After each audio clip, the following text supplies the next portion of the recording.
Good evening, ladies and gentlemen, and welcome to the Ray Tampa podcast.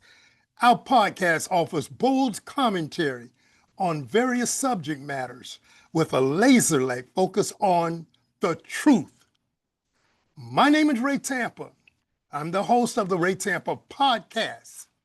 We have in our studio Mr. Russell Cato, a retired educator with more than 42 years of experience working in the Pinellas County schools, and Mr. Jamie Wilson III, a healthcare provider working as a physical therapist for more than 30 years. My co-host, my dynamic co-host. Today's edition of What's on Your Mind has me introducing the topic for discussion, the development of Tangerine Plaza. Several people have had many things to say 2 weeks ago about the plaza. And even today, I read a Facebook posting with a lot of comments about the plaza. I remember Brother John Muhammad, a leading proponent of the co-op grocery store, city council members, prospective developers, and community members all chiming in with comments about Tangerine Plaza. I specifically asked a community leader for his comment, and this is his response. Quote, I know Sugar Hill needs a grocery store by December in order to meet its agreement with the city.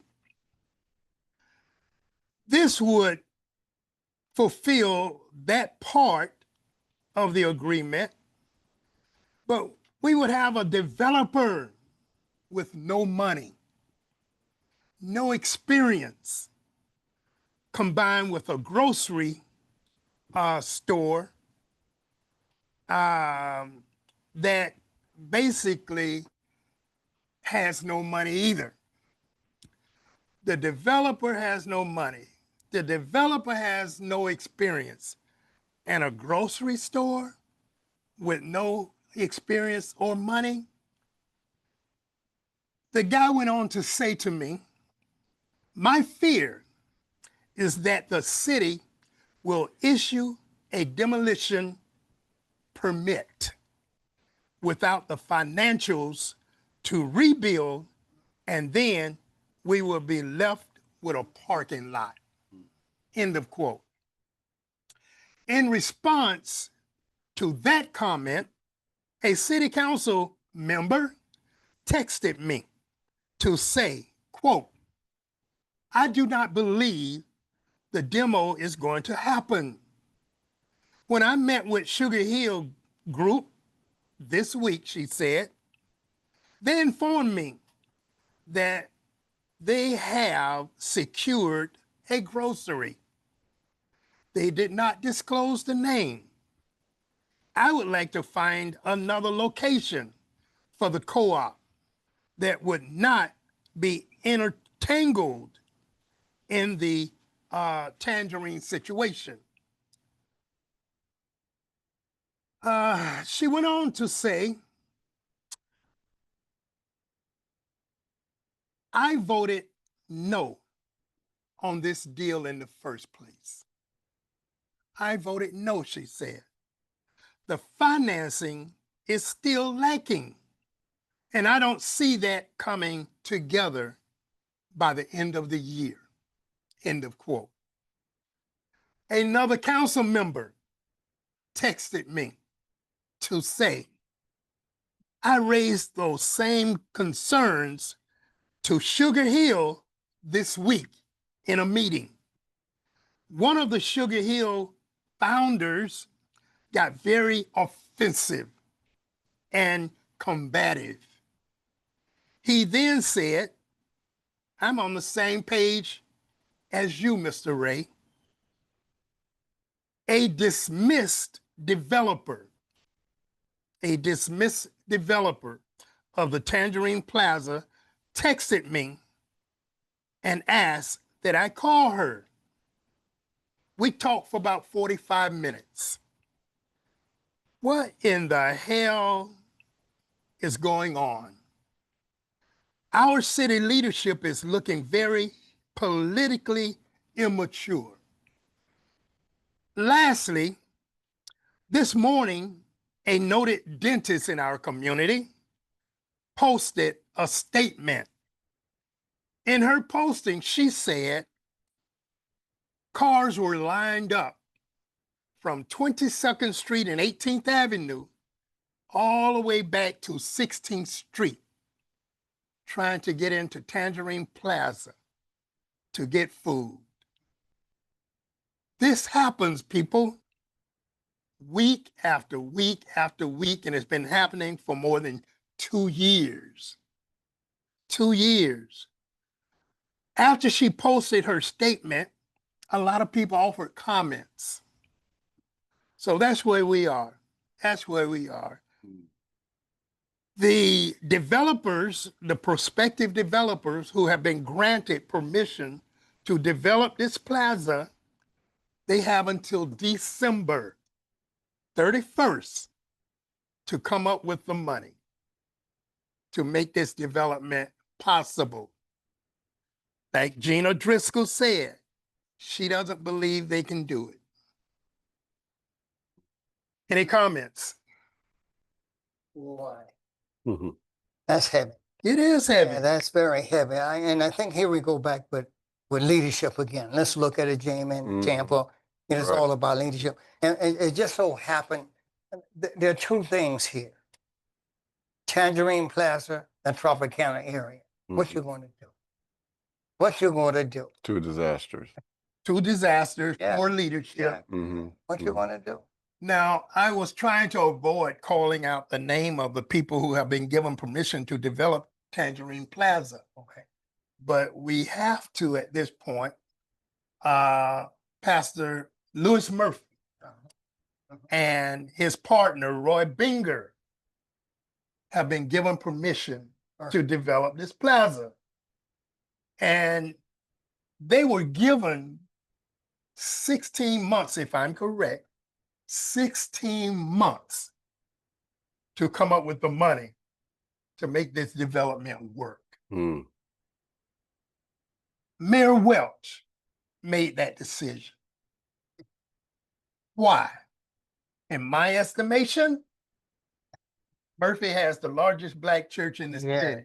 On the property. And he is hoping that that will aid in his reelection. But that was a poor decision for the residents of St. Petersburg. That was a poor decision. Well, see, here again, there's nobody, there's no layman, no common person on that board. You know, a person living in that community. And you're supposed to have some lay people, some regular people on the board. Yeah, you're supposed to have those. So when you're telling that Murph and someone else, where is the common guy? Where is he? Or where, you know, it just don't make sense. You're planning for people without the people being there. It doesn't make sense. So are they past the due date of the financing? No, the 31st of December. Oh, 31st December. Okay. It's the end point. Okay. They have to have their plans in order. They have to have their financing in order by the 31st. If they don't have these things in order, end of story. Go back to the drawing board. Go back to the drawing board. Yeah. One last thing, Jay. Councilmember Driscoll, as I stated earlier, had a conversation with these guys. And she said from the conversation, she didn't feel that they were going to meet their obligations. But in your report, I think you said that someone said that they did have maybe the money for this, or they have a grocery store already or something. Okay, they Yeah, go back told there. they told Okay. Councilmember Driscoll, Okay. and maybe others they told this to, that they have a grocery store Okay. lined up, but they didn't want to share the name of the grocery store. They didn't want to. The last time they shared the name of That's a right. grocery store, That's right. that particular grocery store said, no, Mm. we have no plans of doing that. The- So this time they decided to keep it secret. Well, just like these other little shopping center areas, the financing part obviously is very important, because if it's rushed and just thrown together, it's just gonna create or maintain that food desert type area. And then you're gonna have a plaza with maybe one functioning store and the rest are desolate, which also is an eyesore and looks bad. And if the funding is not adequate or where it should be, the rent's going to be too high in these other adjacent potential businesses, and it'll be empty. It'll be empty. So it's got to be planned right. Not saying no one wants it to fail, no one hopes it to fail, but it needs to be done right so that it could be a positive situation for the community. And that's the fear. Because we got one on what, 66? That shopping center's been sitting there for a long time, and it just looks desolate, run down. You get a few businesses there for 3 or 4 months, then they're gone. That's bad. Yes, It's yes, bad, yes. and we're tired of seeing that. You would think in that area where all those residents are, anything can be a success if it's ran right. You know, this is areas where a lot of people don't have cars and still catching the bus. So if you can walk to the grocery store, you would think that would be a very profitable, positive thing for the community. But you got to start out right. The thing about what I just read or stated, that cars are lined up Right. from 22nd Street all the way back down to 16th Street, Mm-hmm. Yeah, I think 18th Avenue, trying to get into that plaza. right. Yeah. So people are in cars, Mm-hmm. and you still have a lot of people walking up trying to Mhm. get groceries. I Mhm. remember a podcast we did where I pointed out a gentleman, was pushing his grocery cart Mm-hmm. down 22nd Street. He had just left the plaza, and it was full of groceries. And I stopped and asked the guy a question, and he said, "I need it. It's Mhm. needed." And that was his only way of getting there, that cart.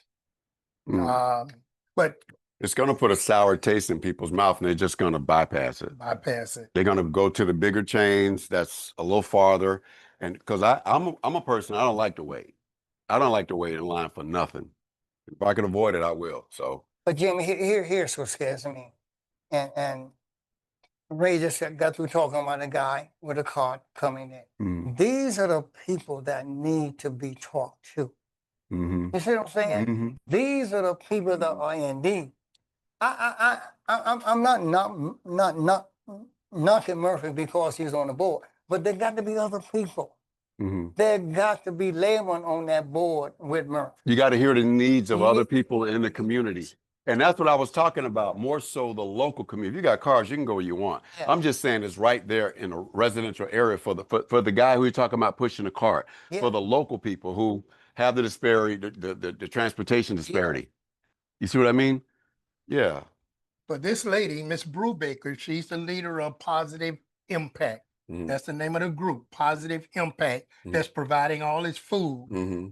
She and I had dinner one night out on St. Pete Beach, and we had a long talk. And she was even asking me if I would join her group in an advisory capacity. Mhm. But this was before my illness, and we never got back to that conversation. Mm-hmm. But I will tell you that the lady is committed. Mm-hmm. She has been doing it for over 2 years, and she has provided tons Mm-hmm. and tons of food to That's- needy residents. That's great. And all she was doing was trying to get permission to have control of that plaza Oh, so she can do an even better job of Right. providing food. Now, I'm feeling that one reason Welch has been resisting the lady, ignoring what they're doing, is because it was former Mayor Bill Foster mhm. who submitted Ms. Brubaker's plan or request Mhm. to get control of the plaza. And Welch probably didn't like the fact that a former mayor was involved in that request, Mhm. especially Mayor Foster. So he has been ignoring the concerns of positive impact. So what I'm gonna do is just leave it at that, fellas, so we can move on to the next topic.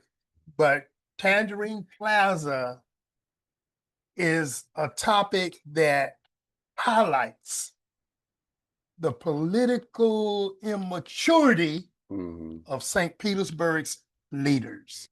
The political immaturity of St. Petersburg's leaders. That's- All right, who's Gee, next? Good, that is all right. something. Yeah. Here lately, it's just so much stuff popping up on the news. You can almost take care of anything. Mhm. But I want to go back to my dear old friend Trump. You know, I study this guy very, very hard. Mhm. And it's a funny thing that is taking place in America. The word distraction. I Mhm. want you to watch this thing. What Trump is doing now, and I want you to watch J.D. Vance. He's going to give a lot of work to J.D. Vance now. Mhm. Because what he wants to do now is push his problem to another person. Mhm. The best person to push that problem to is J.D. Vance. And I want you to watch this. You're going to see him in a lot of situations now. What is happening now, even with undermining vaccine, people, this is crazy. Mhm. What you have today, you have ideology over science. You have politics over economics. Mhm. Can you understand what I'm saying? Exactly. I Can you fully agree. understand that? Yeah. Fully agree, Russ. And you go back and look at Trump. If he is doing anything right, it's not there. Here's a man who's trying to wipe out the Constitution, period. Mhm. Just take the hell with the Constitution. What he is doing through executive orders, he is doing an autocracy and a democracy. You understand that? Mhm. You understand that? Mhm. And he's doing it with pleasure. For instance, he goes into Washington, D.C. and set out the National Guard. Mhm. What this boy wants is a police force in their Mhm. own nation. Mhm. Police state. People that are in a autocracy position, the thing that they do, that's what they do. They get the cops first. Mhm. I need you to control my action. Mhm. So what he's doing, he's setting up a national police force Mhm. in D.C. Mhm. He's setting it up in Los Angeles, and check this out. He said he's going to New Orleans now, Mhm. but he's going into Louisiana, but he's going into New Orleans. Why are you going into New Orleans? Why don't you go into Shreveport? Shreveport. Yeah, but you know why you're going into New Orleans? Mhm. You got a democratic society. there. Exactly. Exactly. You see how all this. Yes. Yes. I agree. This guy he's amazing with distraction. Mhm. Mhm. But he gets you to believe that he's doing the right thing. Look what he did to the damn people. We better be very careful. Venezuela. He told these people, man, just go in there, do what you want to do with the Venezuelan people. Send jet planes in there, just kick their asses if you want to. Mhm. Now, have you ever heard some stuff like that before? This. But he is dealing with something that he better understand. And I understand that he does not understand history. Because if you look at protective tariff has never been a favor of economics. Never in his life. He praised Kenley, a president who did protective tariff. Mhm. But you don't understand what protective tariff doing. You isolating your country from other people. Mhm. You see, I looked at the other day, the Chinese, the Indians, and the North Koreans. These people are getting together against your ass. That's right. That's it. That's They're right. going to So bypass. they bypass They're you. going to bypass it. And out there by yourself On an island. on the island. So who in the hell you gonna deal with that? Right. People better wake up to that. Because these other countries are going to be forging new relationships based on the idiocy of Donald Trump, which is leaving America down here. Our cost of living is going to go up. Everything's going to go up, and we're going to be the demons. We already seen as demons, but even more. So that makes the average income of the average American who's not rich, that life is much more harder economically. I mean, in every way. I looked at the text boards, the high rich text boards the other day. They were invited to a dinner with President, all the text boards. Did you notice that? Cook, them boys got all that money. They sit at the table praising Trump. I say, ain't this something? But I know why they're doing it. Because they know that Trump can hurt. Yeah. He can hurt them with bills. He can hurt them with legislation. So they go in and say, look at me, I praise you. Thank you, Trump. Yeah. But he's already hurting them with these tariffs. That's right. When you're running like all our electronics coming from this place, he's already hurting them more with tariffs. They just need to stop kissing his ring and push back, because he is a cancer to America. He is a cancer to America. And you see, in the 80s, the Japanese killed it with their product. The electronic product, because that's what we're using. Go back and look in the 80s. They're so far ahead of us, man. Yeah. Man, I was in the Philippines in '98. These little thin TVs we got now, they had those That's right. in '98. Yeah, when I had a big old boxwood, and you remember the big tall boxwood? That's what I had, thought I had it going on. I went over to the Philippines and saw what the Japanese had over there. I'm like, oh my God, I thought I was in the Jetsons or something. You see, when Toyota came out in the 80s and they started buying Japanese cars, Trump hated that. He does not like that kind of stuff. Now, it's not the Japanese who is killing it now, it's China. It's China. That's why he hates China. They got, the electric cars are so much superior to ours. That's right. The battery charging is like 5 minutes. I mean, they got a company called, I think it's called Beyond or something. They specifically in the battery, so the batteries go into the cars. That tech is crazy compared to what we got now. Yeah, easy. They're so far beyond Trump we have. wants to be like Putin and Xi and all the other big guys, meaning the guys that control their countries totally. He wants to be like them. That parade he did had people laughing, had those guys laughing at him. That parade he did in July had Putin and Xi and others laughing at him. He is one of the stupidest men. He's so dumb. One of the stupidest men, but we got all these supposedly intelligent people in Congress that are lapdogs. Exactly. You're right. Marco Rubio. Marco Rubio. The problem is the architects, like you say, the architects put 2025 together. Now you have the enforcers, who are the people behind Trump, or who are the puppet masters, as we said before. And it's one thing to have these details of how to do this in words, but when you put it into action, that's what's making them look stupid, because it makes no sense. When you see it in action or proposed speeches to put it in action, that's the idiocy of it all. It makes no sense. It makes no sense, and it really hurts America and everything he does. Well, let's move on to your topic, Jim. All right, so Russ kind of hit a little bit on my topic, and my topic was about the use of how he's using the National Guard. You talked about Mike Johnson, Speaker of the House. Now he's in Shreveport. That's one of his areas. So he doesn't want it there. Shreveport has more crime than in Washington, D.C. It has more crime. This is basically what it said was per 100,000 residents, it had more like 1.2 thousand, and the other in DC had like 932. You know, it's broken down, but the bottom line is Shreveport has it. So when asked, and he was interviewed by CNN, would he allow the, of course, he don't want them there. He don't want the National Guard there. But another thing is, I'm looking at the cities that he is attacking, which you touched on, Russ. It's urban areas, Yeah. Democratic and highly populated minority Black areas that he's targeting.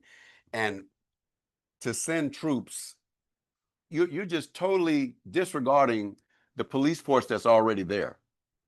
You just, you know, to allow that. And the problem is he has to buddy up to these governors because the governor has to request Yeah. for the National Guard to come. He just can't say, I want the National Guard to go there.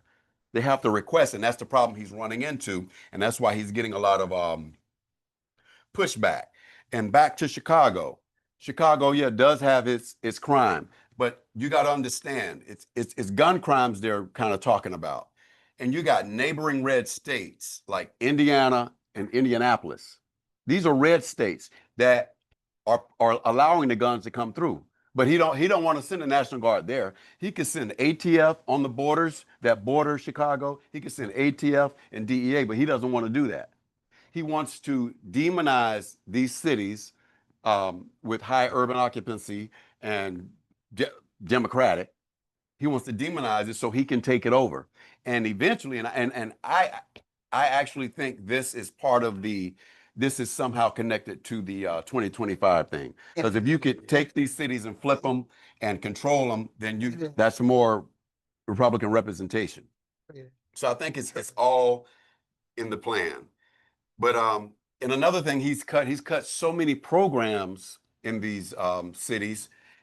If you increase the disparity, you're going to get more crime. I mean, you're going to get more crime. He's cutting programs, educational programs, health programs, substance abuse programs, education to where, you know, helping people get jobs. He's cutting all these different programs. You're going to get crime. That's expected. But it's part of the plan. That's why he's cutting everything. It's part of the plan. If I want to, it's almost like with what's that thing when they're taking over? What's it called? Anyway, when you want, you could do eminent domain if you want a certain area, or you could starve that area of policing, and you allow the crime to flourish. Now prices drop. You can take over that and just take it. I think that's part of the plan. They do it in cities. It's been done in St. Pete. Here is a St. Pete. But you know, they're allowing this stuff. But you know what, Jamie, I would do if I was a mayor of a city in which Trump is trying to come into. You know what I would tell him? Come on in. I wouldn't try to stop him. I said, listen, Trump, let me sit down and talk with you. What is that you want, just between you and I? What's your goal? Yeah, what's your goal? See, I think when you're trying to stop it, it creates a more problem. I wouldn't stop him. I would let him come on in. Because what I'm going to do in the backdrop of my mind, I want to make sure I'm going to improve my city through you. You see, I'm going to use him. But if I try to stop him and fight him, I got a problem. So come on in. Yeah, the problem is, but when he demonized your city, that's all right. The revenue from travelers, from tourists, is hurt. Right. You know, you know, I don't want to go to a city that's, you know, and that's it. When you demonize, oh, we got to get the National Guard over here, and he does all this rhetoric when he's lying. He's lying for his own personal gain. And oh, I'm telling. Don just gave me the signal. Yeah, we got to cut it. 1 minute. 1 minute. Jay, take 30 more seconds. Okay. Jay. Yeah, that's pretty much it. I'm just want to sum it up that I feel that all of what he's doing with these cities and the use of a National Guard is all still part of the 2025 plan. That's it. Most definitely. Yeah. Well, guys, I want to say thanks for your contributions today. I want to thank the listeners for tuning into the Rate Sample podcast, and ask that you continue doing so each and every Tuesday, 5:30 p.m., 99.1 FM, The Bird. And I ask that you tune in to YouTube. Type in the Rate Tampa podcast, and you can see them all. And we want to ask each and every one of you, if you haven't done so, and you need to do so, call the supervisor of the elections office and request your mail-in ballot. Please request your mail-in ballot. Supervisor of Elections Office. And with all that being said, good evening.